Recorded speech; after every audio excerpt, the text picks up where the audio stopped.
I thought you made it. Yeah, same. Just go back. I just saw it. I was like, it's so perfect.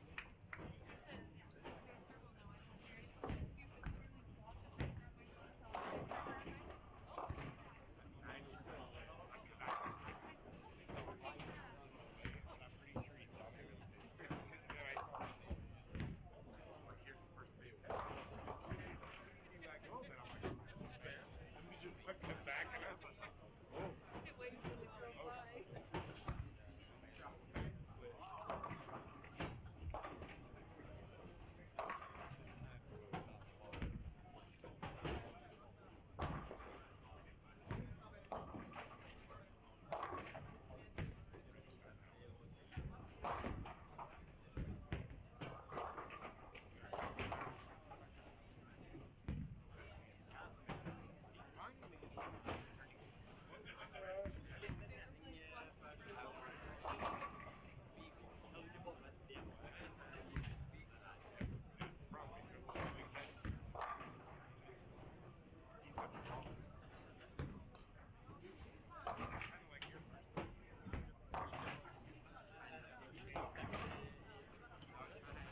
You didn't try out.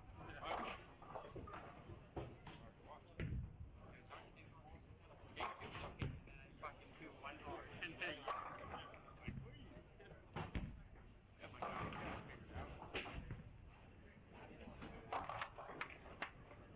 All right.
Hello, everybody, and welcome to the last squad in the day. It's been a hell of a day. It's been very long, but very fun. We have seen a lot of action. We have a lot of action going on, and I have the pleasure to have another guest with me sitting down by my side, coming from Canada, doing a lot of damage to the pins, bowling really, really good. It's spectacular to see you bowl when you, especially when you start moving deep inside. Yesterday, I said this guy is only not only powerful in the wrist and looking like a modern style, but the rest of the game reminds me a little bit of old school. Let me introduce you to the people who's listening and watching. Ladies and gentlemen, Mathis Lanchette. Hi Welcome, buddy. everyone. Thank you. Let us know a little bit. You bowled a few squats already. You have been fighting with the lanes and the pattern over and over again, but you have done quite okay. You have fought your way up in some of the squads. Yeah, I bowled 6 squats and I had difficulties finding something to start, like the first 3 games, and then finally at the last squad, the sixth squad this morning, uh, I found something that works very good and managed to make my place into the finals. As I said, it looked very, very solid, especially at the second part of the squad. So that confirms what I was more or less watching through the screens. As soon as the lane seems to become very difficult for everybody, you seem to find your spot, and you seem to get more comfortable. Yeah, because that's what we're used to in Quebec. We have mm, we don't have much oil in the lanes down there, so Okay, so that's you're like me in I'm used to Barcelona and it. Yeah, Spain. You're used to the dry lanes, and you yeah. find a way to get the ball to keep the energy for the back of the lane. Um, what do you expect is going to happen during the rest of the week? We still have Friday and Saturday, 4 squats each. So that's 8 squats plus this one we are bowling now. So that's 9 squats. You think the cut's going to keep going a little bit higher? At the very beginning of the week, I was so optimistic. I said maybe it's going to go up all the way to 150 over. Now I'm obviously starting to go a little bit lower. I see people really getting into a lot of troubles. Not that the lanes are impossible. I would say it's very difficult to adapt to some of the changes when you go to the next pair. Sometimes it plays a little bit different.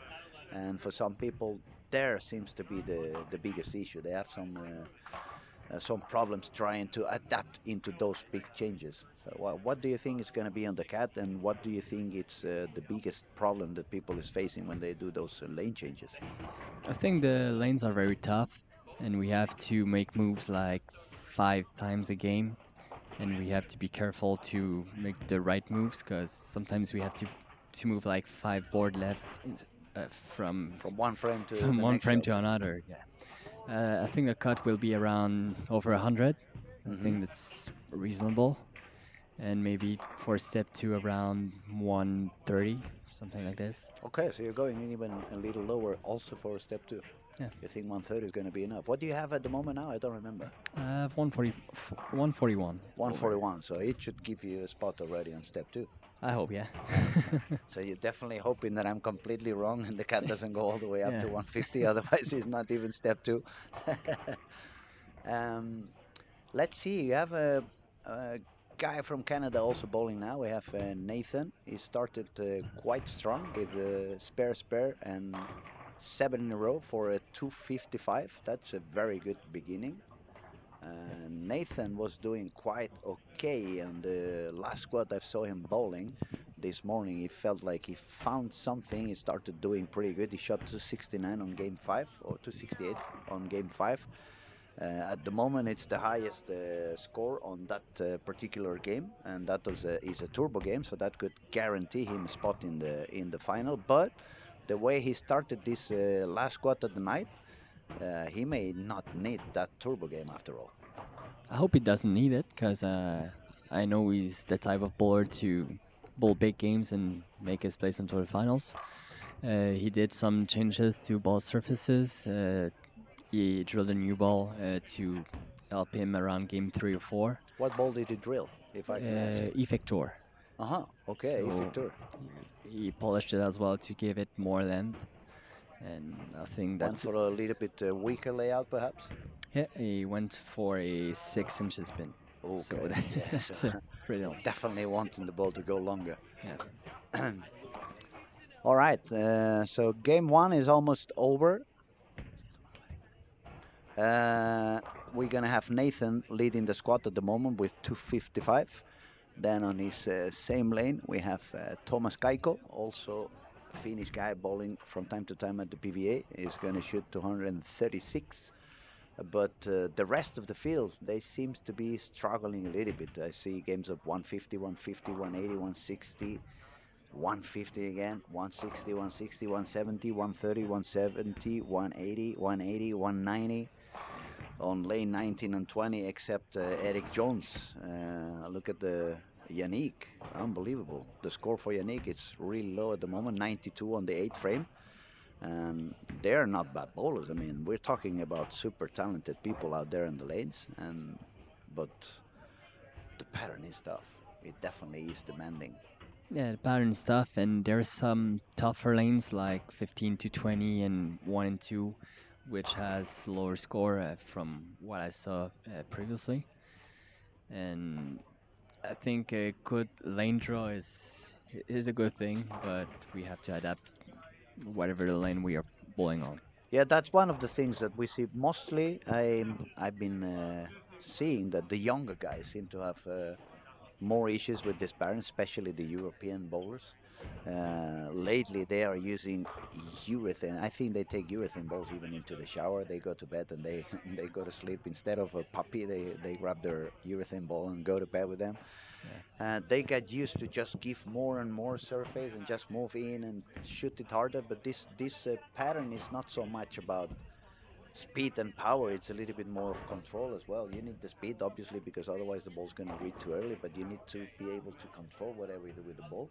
And I would say some of these younger kids, especially in the European zones, they are so used to gripping the urethane. They find it very hard to let the ball cross the middle of the lane. They're having a lot of issues to let the ball continue to go a little bit more forward. Yeah. Um, And your thing doesn't look that good on that pattern. I tried it. A lot of people tried it and it doesn't look good.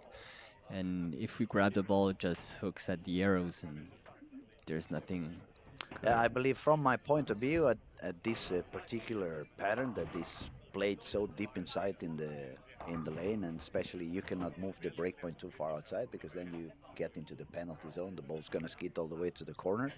So if you put the urethane ball in this pattern, it's going to reach so early and from so deep in the lane. Even if you manage to hit the pocket, it's going to become such a weak angle and you're not going to carry at all. Yeah. And then on the other hand, as you said, the lanes are already hooking pretty early, so you don't need a ball that wants to read that soon. On the contrary, you No. want something that's going to start reading the latest as possible. And Exactly. as soon as the games go on, then even more. It becomes more exponential that you want something that retains some energy and doesn't start reading. So I would say weaker cores, weaker covers, higher G, low differential, uh, obviously as polished as you can, so it really goes long on the lane. All right, let's see. We have some new bowlers that just arrived. For example, we have Thomas Kaiku. He had not bowled before. We have Daniel. She just arrived also to bowl this squad for the first time this season in the Lucky Larsen Master. I think she began with 180. We are in the middle of changing from game one to game two, so some of the scores are moved and gone. Uh, Ernesto, for example, he started the first days on the week. He was doing very good on the first, especially on game one. He had on the first four squads he bowled, he had like 200 over on just the first game, and he was having a lot of issues on games three and four. Mostly, he drilled as well. He drilled another ball, a weaker ball, more polished. But now, since he has done that, he's been doing a lot better on games three and four. But for some reason, he He lost. struggles game Yeah, one. he lost his touch on the fresh. And I'm watching now, and I see he's got a game of 154. He's already using that ball he drilled for the transition, but it seemed to be a little bit sensitive. So maybe he should go back to the original plan at least for game one, 1.5, and then save that extra polish for a little bit later on. Maybe I should go and ask him later on if I have the chance. Yeah, Ernesto is a good bowler, so even though he bowled 154, I think, he can climb up to the top of the squad and Oh yeah, maybe he's make a really spot. talented. He really is a very talented guy. What I like about him is that he stays positive, even if he has a bad day. As soon as he's off the lanes, he kind of tends to forget what went wrong and just want to focus on what's gonna come right after. And when you're at that age, that young, it's nice to see that you can overcome the negativity and just focus on the positive instead. Yeah, I talked to him a lot this week, and he's a very nice guy. We were together at Guatemala for Pan Am Games as well, Hmm.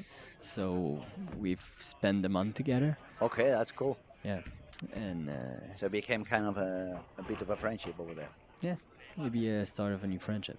Ah, that would be nice. I mean, that's after all.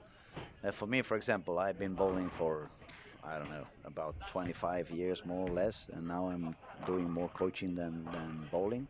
But if you ask me, what did you win? What did you? I know I have a lot of titles and medals and stuff, but I almost don't remember any. Yeah. What I do remember is the friends you have been doing during the way, and those are the real prizes you get at Yeah. the end. I mean, for example, look at me, a guy from Barcelona spending this summer. I spent half of it in Sweden just because I made so many friends up here in Scandinavia during the years, and that is what becomes priceless at the end. All those relations you can form during the years, and then when you need something, you can give a call. Yeah, bowling is like a big family. We all here to do what we love to for the same thing, and we also try to help each other to become better bowlers, be better persons, and that was one of my goals this year to speak to the most people as possible to make new friends, and That's cool. That's a I think that's very important. wonderful approach, and that tells a lot about you as a person as well. Now, let us know a little bit more about your bowling career. Tell us a little bit about yourself. When did you start bowling? Was your family bowling? It just happened because you jumped into a bowling alley. What have you been doing during your career? Let us know a little bit. Yeah. So my father is working at a bowling center back in Quebec. Hmm. So I started bowling like 11 years ago, Hmm. How old and are you now, so people can know? I'm 20. 20. My I'm God, turning you're right so now. young. I was talking about Ernesto as he's a young talent, but then you are the same. You're also a young talent. Yeah, no, You I'm just these 30. guys with the glasses and a little bit of a beard. You look a little bit more mature. I would have said 24, 25 at A least. lot of people are guessing like 24. I'm Yeah. really bad at ages anyway, so I'm not the one to trust. 20, my goodness, and you bowl already the way you do. That's pretty good. Yeah, I had no idea. So Carry on. I've also been on Youth Team Canada for 4 years. Hmm. I've been to the World Championship in Sweden in 2022. Cool. I've been to the Pan Am Games in Peru and Guatemala, and also the World Championship in South Korea. Nice. So those are great events. We meet a lot of people, great experiences, and I think that brought me a lot as a person, but as a bowler too. Now, any plans to join the PBA tour in the near future? I would love to join PBA Tour, but it's quite of expensive to bowl all tournaments Hmm. since I live at the very end of Quebec. So I tried to bowl the major ones like the World Series and the Masters. US Open and stuff like that, perhaps? Yeah, maybe the U.S. Open too.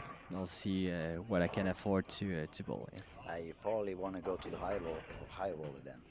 That pays out very well. Yeah, yeah, that's a great pay if you Even I finish made first. money at the high roller, so it should be very easy for you to do some money there. It's a lot of brackets going on, and Yeah. those pay very well.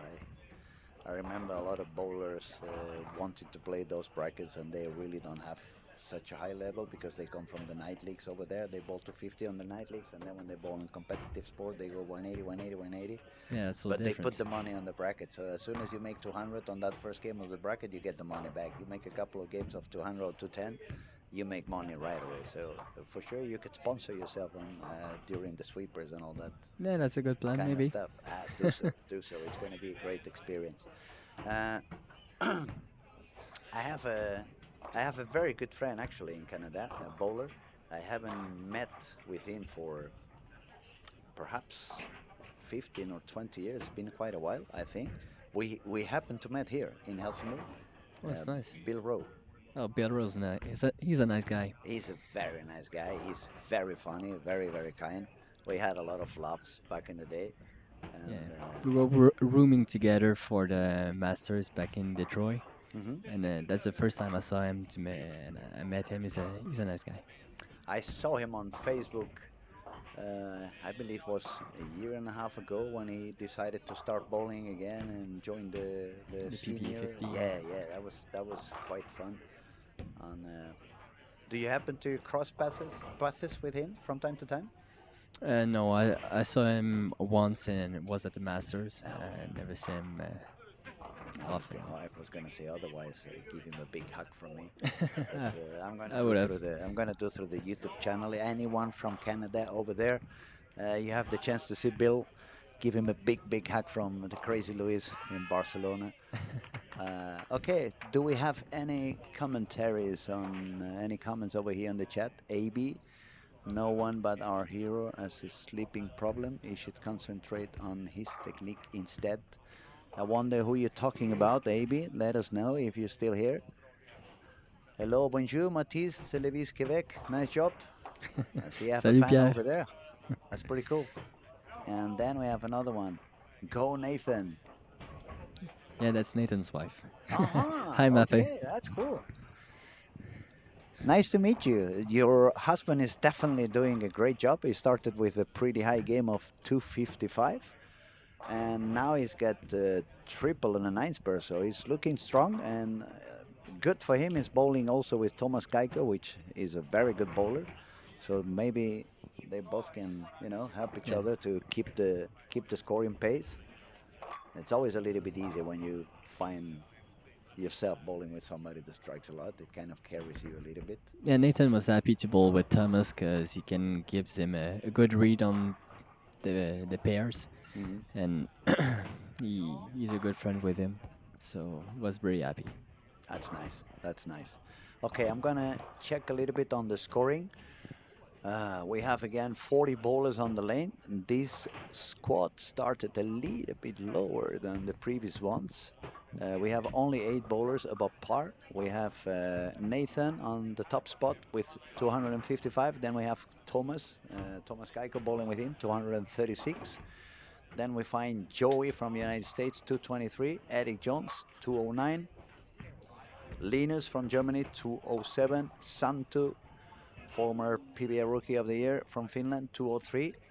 Then we have a Norwegian guy, Magnus Haram Mittet, 202.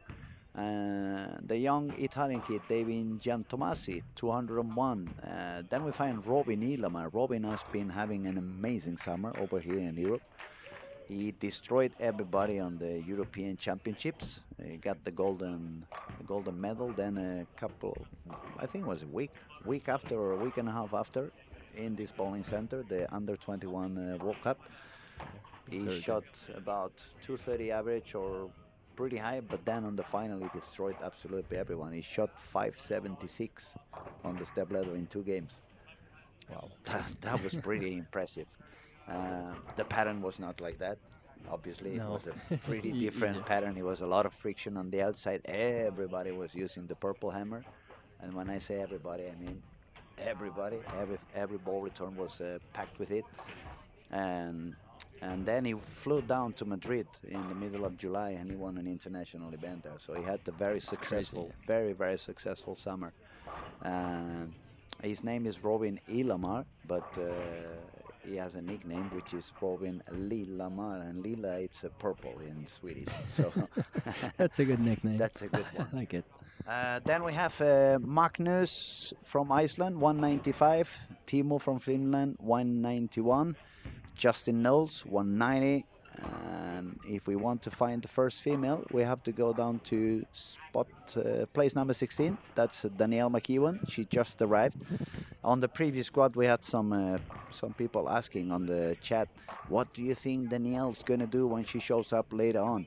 Well, I said she would probably gonna have some trouble because when you make such a long trip, 20 hours or so, maybe even more than that, It's not easy to sleep on the plane. It's not easy to rest properly on the plane. Also, you get kind of dehydrated because the food they serve on the planes they put a lot more salt. Otherwise, it has no taste when you are up there. So probably the energy is low, and in such a demanding conditions, you really need to be at your 100%. So I believe, of course, she's super talented and she can do okay. But I said, my prediction was that she would probably spend a little bit more of time trying to do, but if she couldn't do it right away, probably testing a little bit of lines, testing some of the balls, seeing where is the limits, where is the edge, how far out can I go, or how deep inside can I move at any point. So, do Yeah, you see anything different? first squad after getting off the plane is always to get comfortable, to get a feel on the lanes, to warm up, and I think the best squad to perform is the second quad or third After squad. you have taken After, a long sleep yeah, and you had proper food and you've been on a real bed and not sitting down. yeah, I think it's really tough to perform on the first squad after a plane. So For me, it was in all my career, I think I had never bowled good on the traveling day. Doesn't even matter if it was like 1 hour flight. For me, it was terrible. The traveling day, for some reason, my brain was not there. Not that my brain functioned very good even the day after, but the day of traveling, it was completely impossible to perform. yeah, travel is exhausting. So I get it if you don't bowl good after traveling. And I believe That's nowadays normal. it's even worse because now you have to be 3 hours before the flight, and then you have to Yeah. wait for the luggage, and you have to wait for the taxi, and then you have to wait for so many things. Not easy. Shall we go back to the scoring? Lanes 13 and 14 is where we find Nathan and Thomas. Nathan made a triple, two spares and a strike again, and Thomas is front six, so they seem to feel themselves quite in a comfortable spot at the moment. That's very good. Then we have AJ Johnson on lane 3 and 4. Now he's doing a little bit better. Strike, spare, and a triple. But again, he started with a low game of 160. He seems to be struggling a lot with game number one. Yeah, I think his ball reaction was a bit too quick. He had a lot of splits, so open frames. It's a lot of pins missed there. A little bit as I recalled on Ernesto, it felt like the ball was a little bit too sensitive Yeah. for the moment. It's hard because you really don't want to get any surface on the ball. You really don't want to get anything that's gonna read too early. But after all, game one it's fresh. So Game one is very tricky. game one is fresh. It's tricky. You don't want something that is too responsive because then it's hard to control. Any little difference on your release, any little difference on your speed, and then it's not gonna pay out properly. Yeah. What I did for the fresh is something I found yesterday. I took an ace ball to make it stop at the back end Hmm. and put some compound on it, so it's Okay. not as sensitive as polish, and it's giving more traction. Hmm. So I think that's the best option I had for the fresh. It sounds good. Sounds good. I mean, you you need to find, and that's the good thing when you can bowl many different squads. You need to find something that settles down for every situation you're gonna confront later on during the day. So the fact that you can bowl a few more squats, and instead of getting angry and losing your temper and just throwing away the rest of the day, even if you have a very bad squat, just keep on going, keep on trying, keep on learning on the situations you're facing. See if you can move. For example, a very good example is Ethan Fury. He shot three squats over 1300, Yeah. and the three of them he bowled completely different. The first one, he was not lofting the ball at all. It was just rolling it. He was doing pretty much nothing. It was a very weak release in a way to call it. Then his second squat, he said to me that he felt like the lanes have to burn up a little bit more than when he did his first high scoring of 170 over.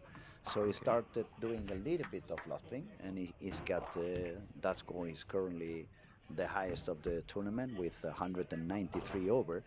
But then we just saw him bowling again on the previous squad, but he took a complete different approach. He grabbed a urethane ball. He was standing on the board number 10, more or less, and he was bowling completely straight on board number 10. Wow. And he was lofting it. And that, for me, that was the first time that I see somebody lofting a urethane bowling straight on the second arrow. And he has done a lot. I mean, after 5 games, he was 150 over. He just lost a little bit of reaction on game 6. He shot 150, but I think he didn't care anymore. He grabbed a lot of information. Um, I was hoping I could catch another interview and ask him, but in my mind, I suppose what he was doing, he was trying to find out, is there another solution that I can bowl? Or is Because there another way I can still perform okay if my A plan doesn't work and my B plan doesn't work? Can I still have a C plan? that's a lot of tools you can have for finals. If something doesn't work, you have a plan B, as good as the first one, but very different. It was impressive, I must say. This kid does it very, very good. He's super talented, but he surprised me a lot when he was doing that. When I saw him on the warm up, I'm like, okay, it looks like he's trying something different. I thought it was going to be just for fresh, but then he kept going and going. On all the 6 games, I believe it's the Tangram Pesh, I think it's called, that 7800 motif urethane ball. I don't know. Me neither. It's I believe it's that one. I'm not sure, but it definitely was urethane. He was bowling completely straight on the second arrow, but he was doing a lot of strikes again. And well, for you, it must be a motivation, right? To see a guy more or less from your generation doing that good. Ethan is a very good player. Uh, he's a motivation for sure. I watch him bowl pretty every tournament he does. Um, Also, all the PBA Pro Bowlers are motivation. Yeah, That absolutely. that's that's different level. Okay, if we go back to your friend Nathan over there, he managed to make another strike, so he's now on his pace for already in the 230s. If he strikes out, he's going to go for 260. That would put him on 120 over for 2 games, which is really impressive. And then we have Thomas bowling with him, also on a pace. If he strikes out for 279, would put him on 115 over.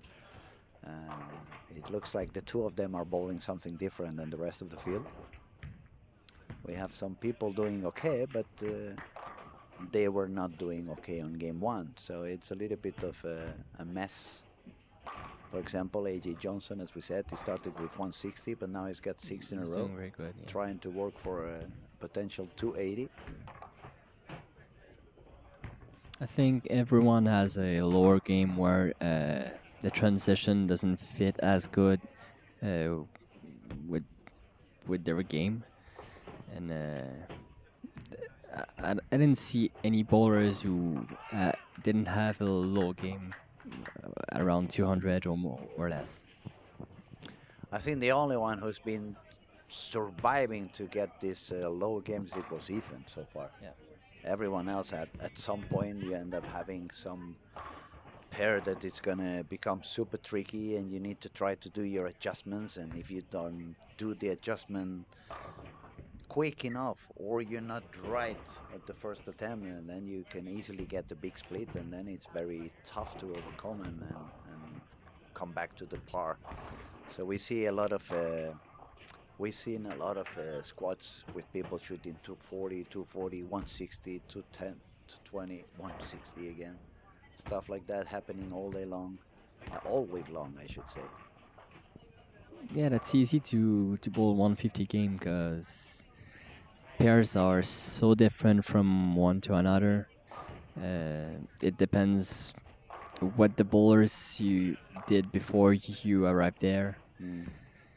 and It's a little bit of a lottery at some point when, okay, who am I following? yeah. What is he doing with the lanes? Is he gonna let me say it that way. Is he gonna fuck up the lanes every time I go after him, or is he gonna make the lanes a little bit easier for me?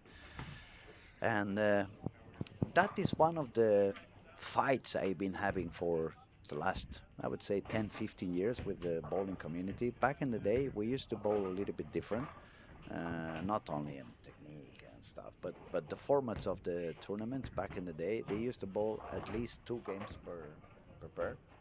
Okay. Some of the big events, it was even, I remember in the late 80s, early 90s, many of the tournaments were not 6 games, it was 8 games.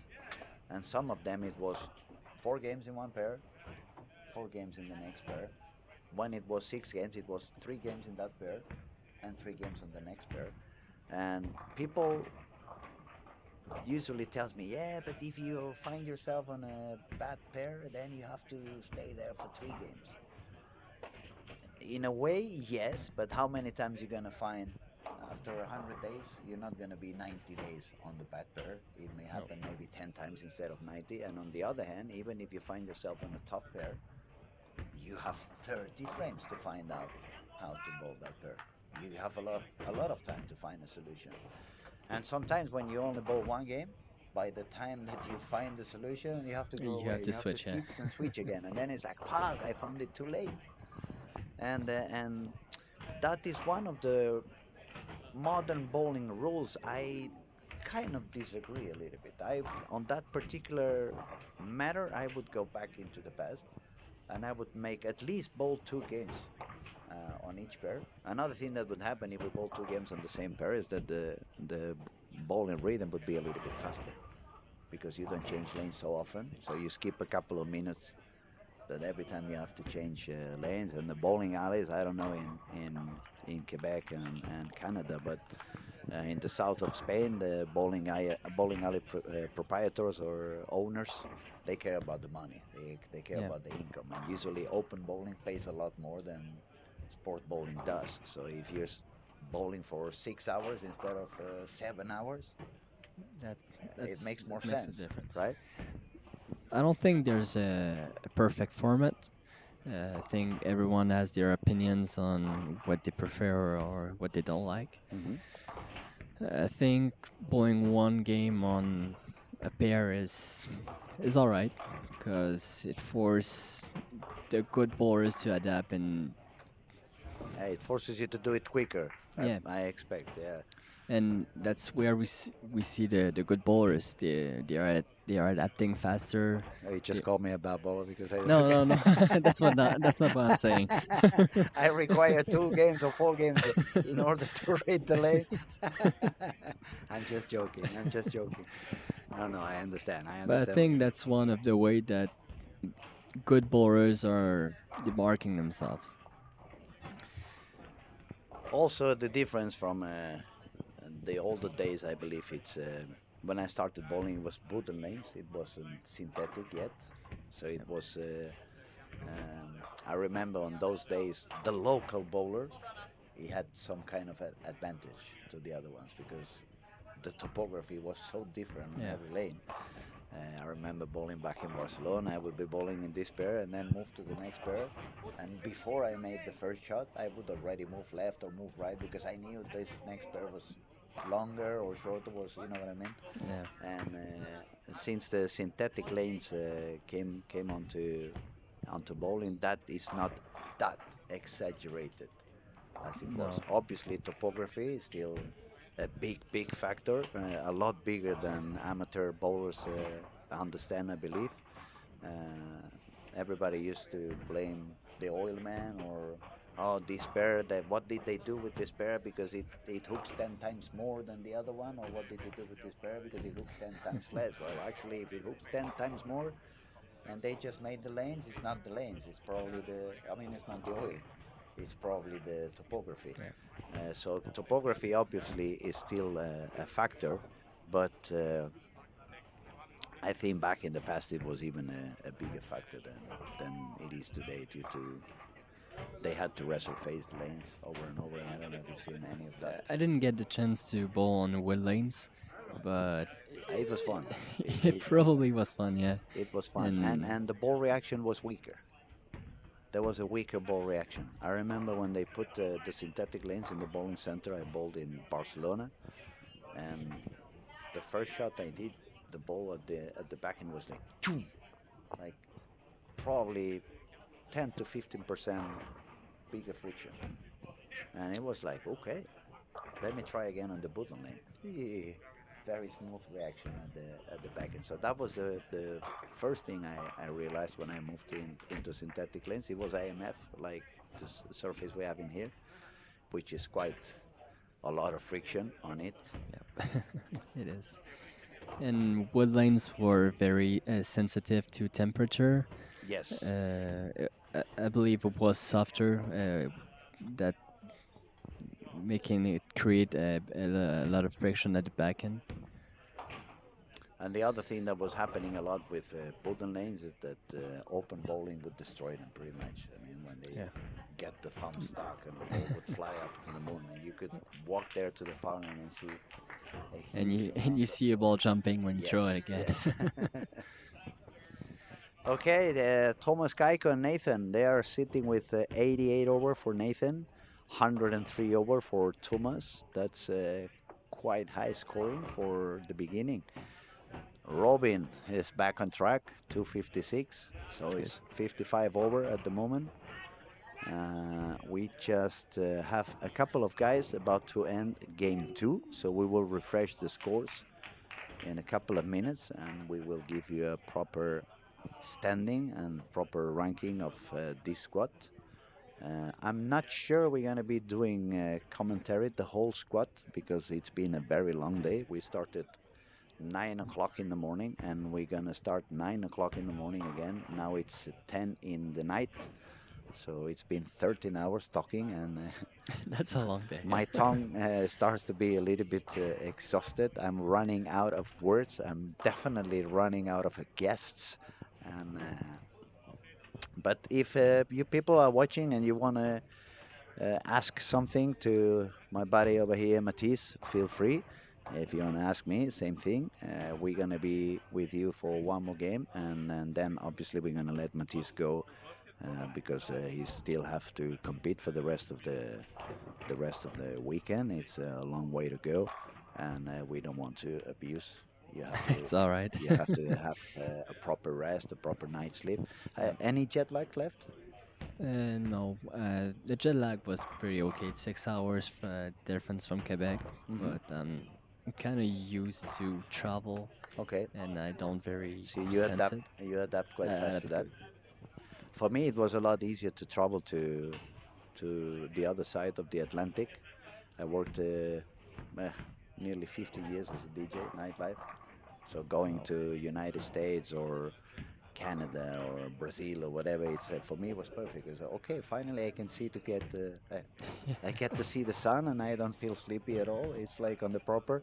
On the other hand, every time we had to bowl like Malaysia, Indonesia, Singapore, It's it like was 8 hours. terrible. Yeah, 8, 7, 9 hours too early, and I'm like, oh my God, this is way too early. It's even earlier than I should be on the daylight. So sometimes it was even easier to just stay awake to skip one day fully, skip one fully day. Fun story. I remember once bowling in Las Vegas. We were saying before about the sweepers and the high roller and so. Uh, I found quite a cheap ticket from Barcelona to Las Vegas, but it took me forever. I flew Barcelona, Madrid, Madrid, Amsterdam, Amsterdam, Detroit, Detroit, Orlando, Wow, Orlando, Las Vegas. Yeah. that's So a I long was trip. circling around the globe. And by the time I got to Las Vegas, I was exhausted, but it was not late enough to go straight to bed. And my best friend over there, it was Arturo Quintero, you know, I know him, another crazy guy, even more crazy than I am.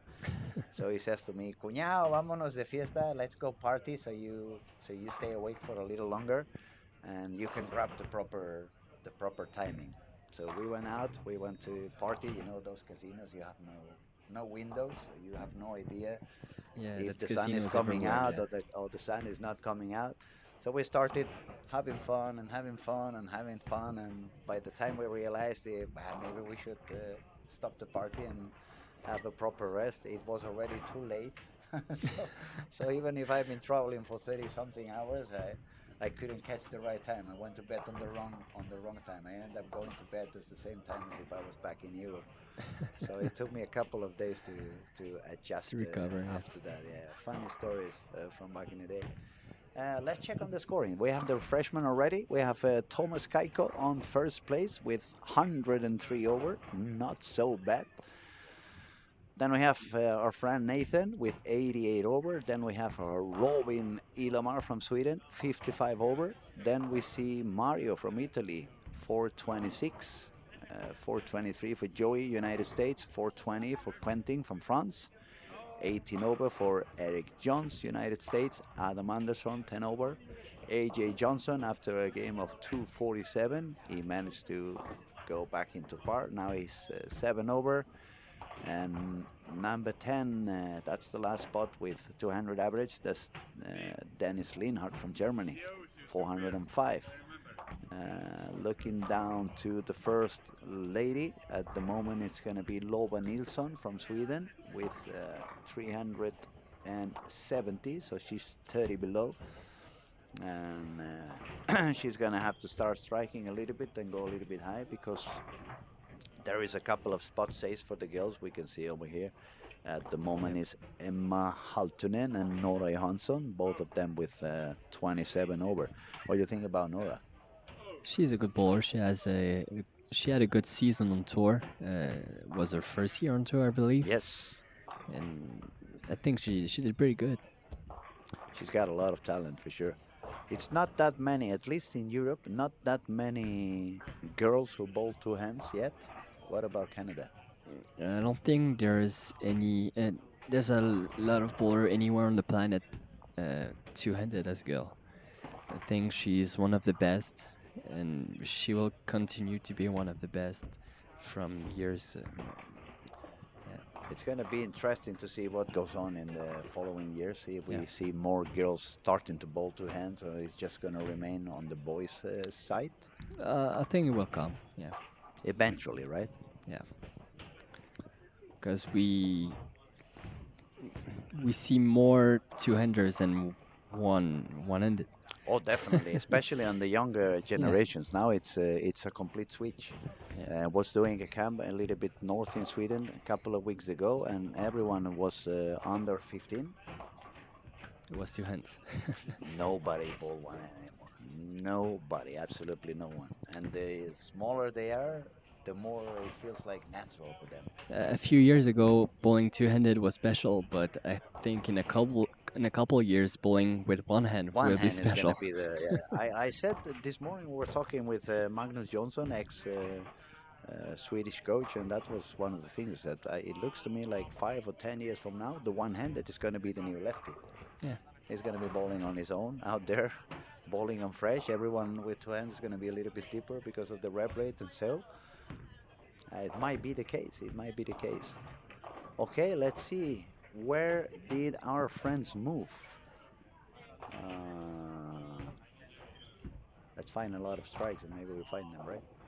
Oh, 18. Oh, 7 and 18. That's a little bit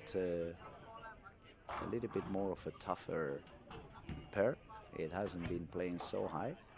So it's going to be interesting to see what Thomas and Nathan managed to do on this game. And especially game 3 and 4. It's when the lane really starts to change a little bit more drastically, right? Yeah. I had a lot of troubles on 17 and 18. The ball was hooking very early. Hmm. I think I was bowling on 14 before. It was so big of a difference. Yeah, I've been told that lanes 13 and 14 usually are the ones that feel like faster, a little bit like if they had a little bit more oil, usually on this bowling center. So Yeah. if you jump from 13, 14 to 17, 18, it kind of It's a feels big even difference. more of a step. Yeah.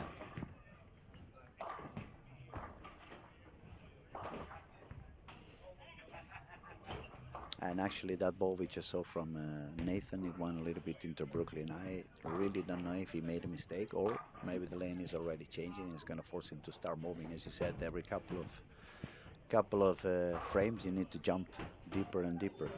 I think missed left on that shot. It takes a spare, which is the right thing to do. Now let's have a look at Thomas. Let's see what he's doing. And I'll keep an eye also on our number 3 spot, which is Robin Ilomar, is now on lane 13 and 14. He started with a spare and a double.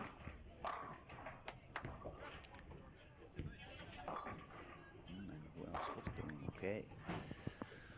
We had Mario with 26 over, started with 180 and 245 in the second one. So where are you, Mario?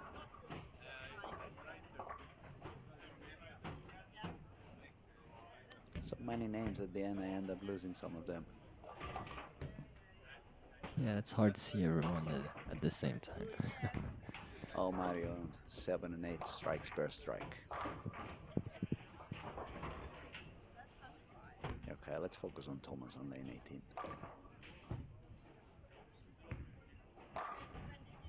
He's quite deep, that's for sure. No, he missed in. It's not that deep then. Missed inside as well.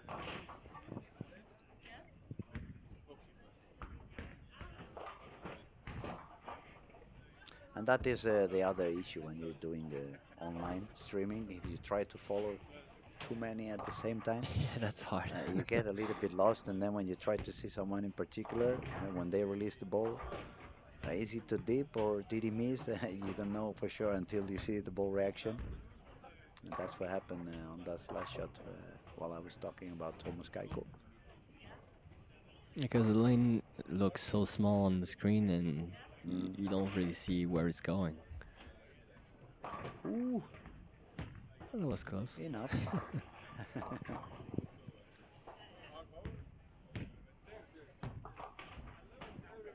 Spare for Robin also in lane 13 and 14. So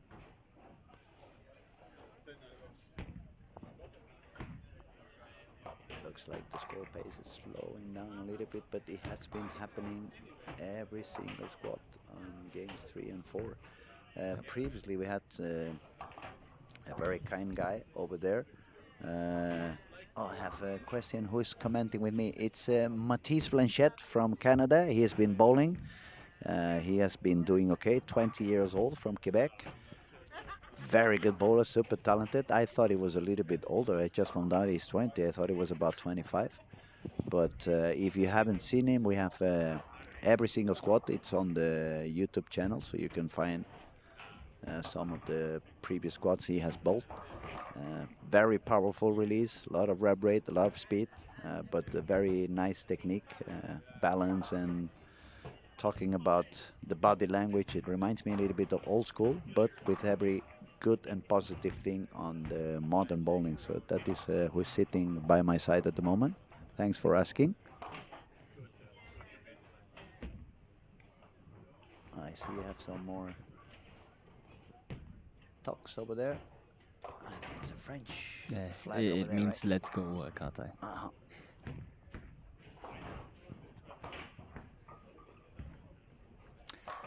It's good that I have you here because then we can add French. I've been using I Catalan, can translate. Spanish, English, and Swedish. Now we're just adding a little bit of French as well. Yeah. It's becoming more and more international, so it's fun. I've been watching every squad. He has a nice throw, so he has you already. Thank you, I He appreciate has it. you already under the eye.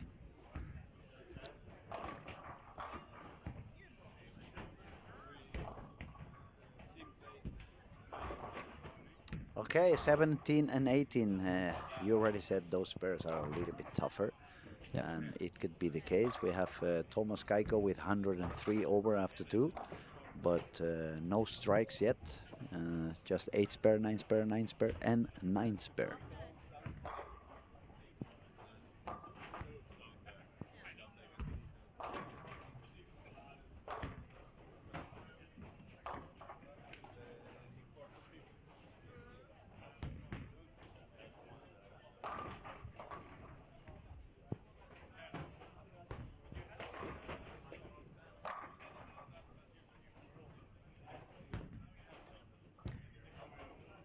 For the fans of Daniel McEwen, she's currently bowling on lane 1 and 2.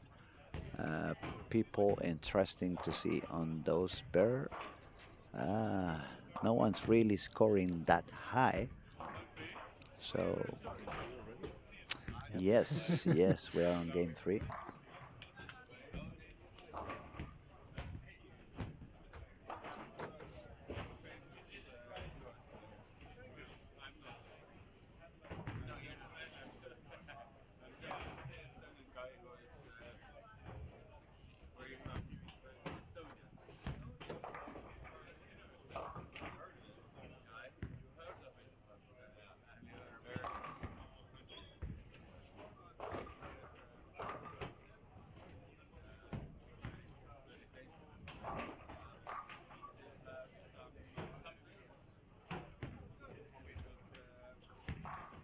Oh, that's something new.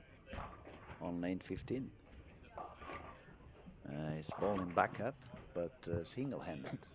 Yeah, he was doing that this morning too. I talked to him and he said he's doing pretty good backup and he's been practicing it. Hmm. That's a good tool to have when you can bowl backup because sometimes the transition on the right part of the lane are a bit tricky.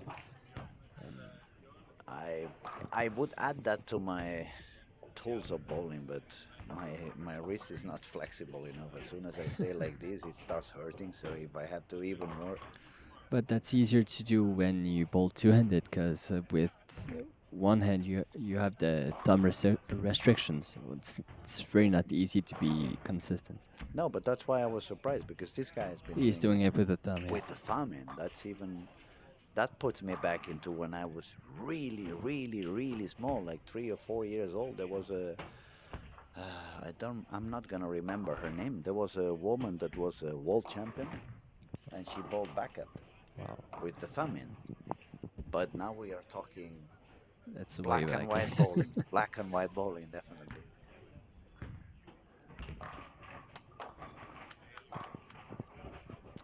Okay, Nathan was unlucky on this shot. He was a little bit deep in the pocket.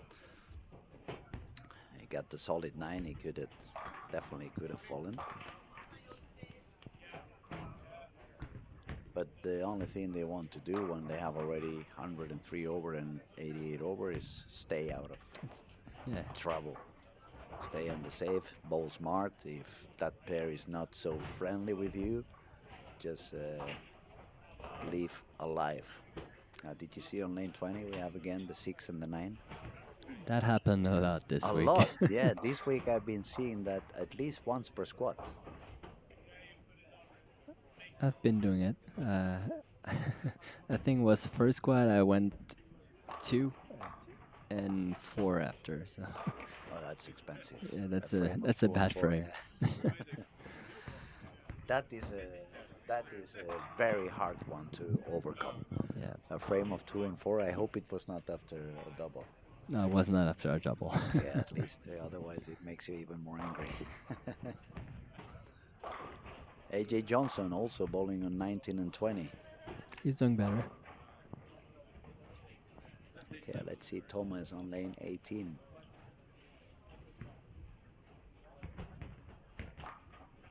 Same thing as a previous shot. He missed a little bit in. Could be my impression, but the bowlers that bowl in a little bit easier patterns that I coach on, they usually ask me, when do you move left? How soon do you move left? Um, I usually tell them, because they're not bowling on flat, they're bowling on kind of easy patterns, so they usually need to have room both outside and inside. As soon as you miss one board to the left and the ball doesn't hold, that's a wake-up call already. Time to move. Uh, if you're shooting quite okay, but you have weaker, soft tens, weak tens, change ball. Go for something that goes a little bit longer, or same thing, move a little bit in so you can find a little bit more of oil and let the ball go a little bit longer. But usually, and why am I saying that? Because even if it was quite obvious that he missed a little bit in, but maybe Maybe he could move He left. could move already a little bit as well for Thomas because the ball didn't feel like it gave him any extra hold on the left on the miss.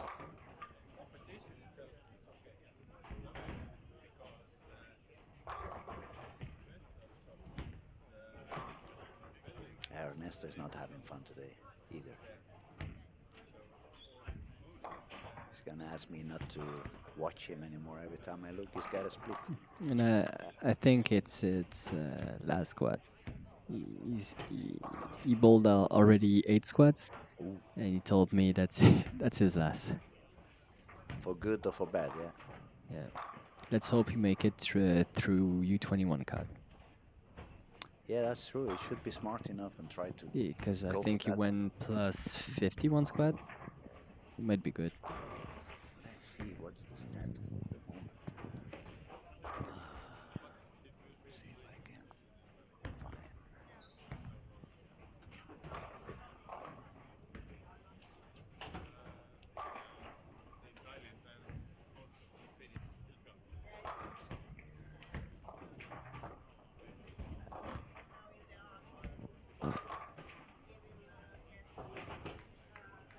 Just checking on the totals, results. Those are the seniors, 12:29 and 11:49. Those are the under 21 at the moment, 12:41 and 12:30. So he needs to do I don't think it's good. His score was 12:50. good enough then. He needs 12:50 at least. I don't know if he has a score in the cut right now. 12:22 he had Okay, over here, 12:22. So it that's was not enough. 8 pins short. Yeah. So he's gonna have to go for it on this one. Let's go back. Thursday 9 o'clock. That's the one.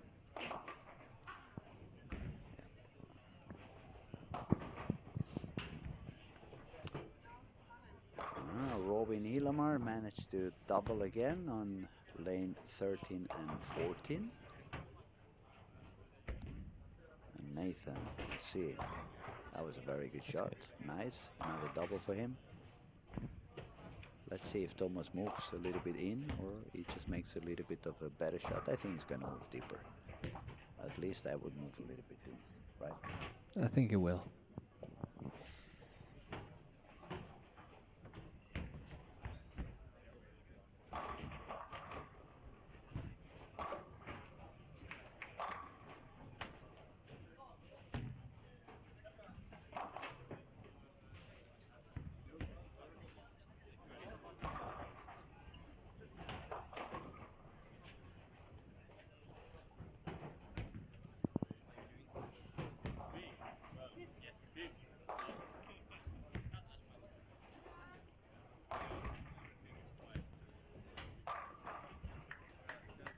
It looked like he moved a little bit, but the ball ended up at the same spot. Yep.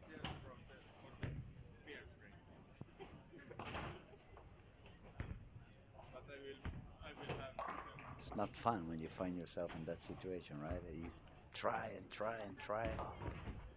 It could be maybe, I think it was Joachim Karlsson. He was sitting here earlier today, and he said every time I did small moves, it didn't pay out at all. No. I have to do a big move. And now I'm wondering, is Thomas, because it's his first squad, after all. It's his first squad. It's the first He squad just arrived. in this season. He just arrived. So is he playing a little bit of safe because he's already on 103 over? Maybe he made a small adjustment and not big enough. That's a good spare. Because the pairs I've been struggling on to make it work. I had to move like 10 boards left to have a good ball reaction. 10 boards from one game to the other. It sounds a little drastic, but Yeah. as you mentioned, it's the only way you make it happen and you make it work. Yeah. Anders says, I have seen Daria Payak play backup, Yeah, she made a video on Instagram playing backup. but was it a competition or just Instagram? The one I saw was in practice only. I didn't see her in competition. Anders, let us know. Did you see her on Instagram or did you see her on any competition? And it was using the thumb, I guess, Yep, using the thumb. but not giving as many rep rates as she does when she bowls normal. No, not as much, but it was quite good. Quite decent. I'm gonna have to check it out. Now you made me curious about that.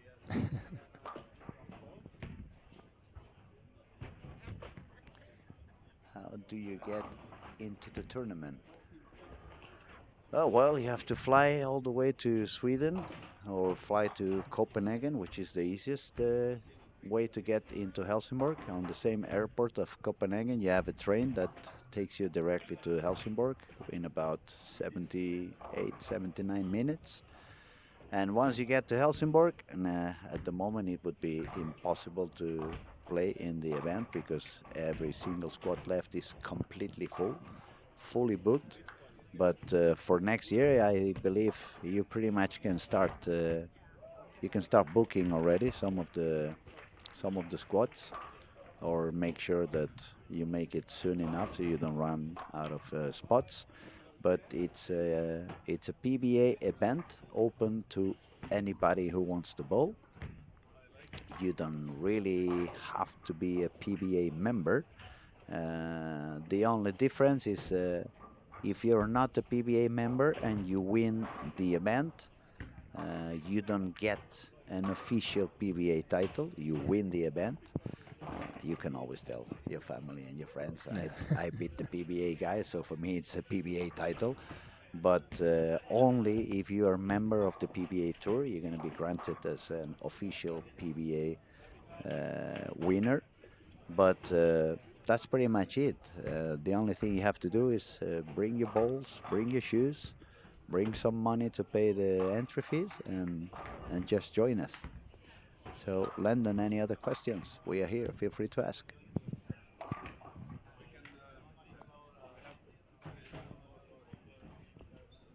Okay, Nathan spared the split, but I Yeah, it did not was a see 6 and 7. Very 6 and good spare. 7. Wow, that is a beautiful save.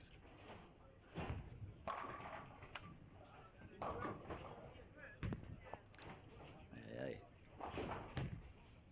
Thomas is not so comfortable in this pair. He's managing to save the sparings. So only one strike in 8 frames.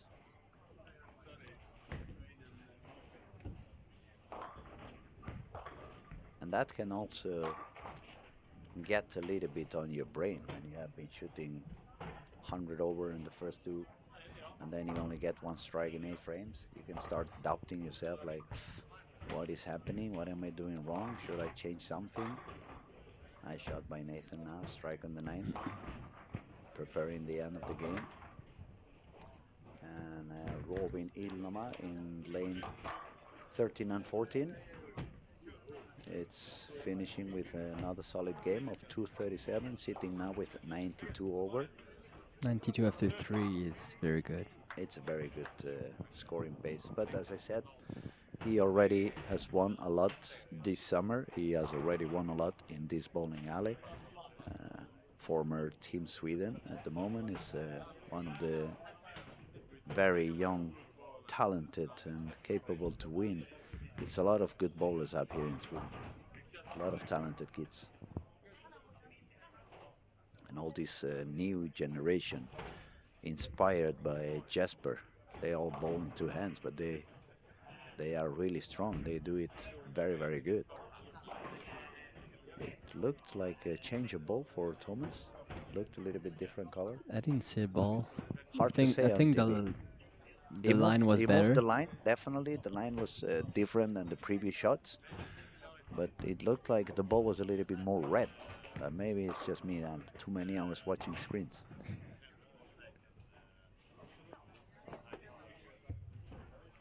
but yet no strike. That's a working class game, working class hero working on that game. It's a good spare percentage. Absolutely. Can still shoot 200, so it's not that bad. No, no. If your bad game is a 200 game, it's very good news. On this pattern, it's good. AJ, two doubles and a triple to make 201 with a couple of open frames, but he was bowling on 19 and 20, so he can put it on the pocket and focus on the next one. Not a very high score, 608, so he's gonna need a pretty high ending of the squad. The next three games need to get a Yeah. little bit higher, otherwise it's not gonna be easy for him. And not so many people over par anymore. I see no one on the first four lanes. Only Robin and Adam Anderson from 13 to 15 and 16. And on those pair 17 to 20, if we don't talk about Nathan and Thomas, we only have AJ Johnson with 8 over par. Um, hmm.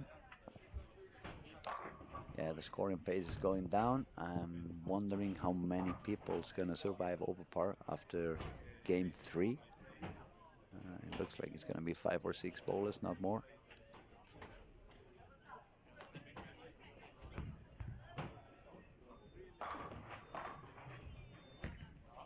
Anders says training. It would be fun to see her here, but she needs to practice on her spares. Okay. You should send her a private message on Instagram. Let her know. Maybe less practicing on the backup, more practicing on the sparing. But I'm not going to be the one saying because I haven't seen Daria for quite a while now. Last time we met, it was the Ball Expo in Vegas a couple of years ago. And she can bowl, that's for sure. Maybe she has not achieved as much as her potential, would say, but she can bowl. Yeah, she throws it very nice. A lot of rev rates on the girl side. She's very good at using the elbow. Yeah. Okay, I see another. Nah, it's not really over par. Sun 2. He chose 615 on the score on 9 and 10, but he's got already 17 counting from this game. So it's going to be 598. Yannick is 100 on the par already. Nice job by Eric Jones, 661. So Eric had 209, 209, so that means he shot 240 on this game. 243 to be precise. That's a good game. I did not see him. I don't know where he was bowling. I escaped from my sight. Nathan, strikeout. Good job. Doing good 237. again. All the way up to 725. That is a very good score after 3 games. Very, very good Wow. score. It's going to put him on the lead. And now we're going to have to see if Thomas can double or triple on the 10 frame to at least make 200 and stay also on 100 over par.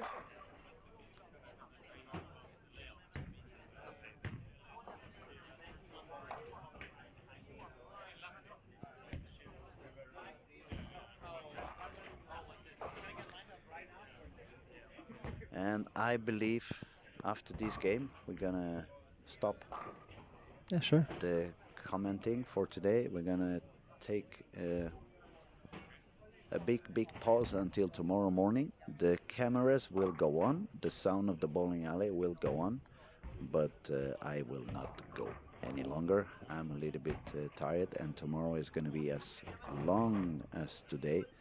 Anders says, I don't have Instagram, so how did you see her training? I'm just curious. Um, As I was saying, it's been a very long day. We have a long day ahead tomorrow, Saturday and Sunday, and I want to try to keep some energy for what's yet to come. But thank you everybody who's been watching. Thank you everybody who's been talking to us on the chat, and especially thank you to my guest. Thank you for having me. It's been a pleasure. Good to know you a little bit better and talk a little bit of bowling. Wish you the best of luck on the rest of the tournament, Thank you. and we'll be watching and I appreciate it. following. Thank you Thanks so for the much, buddy. support. Appreciate.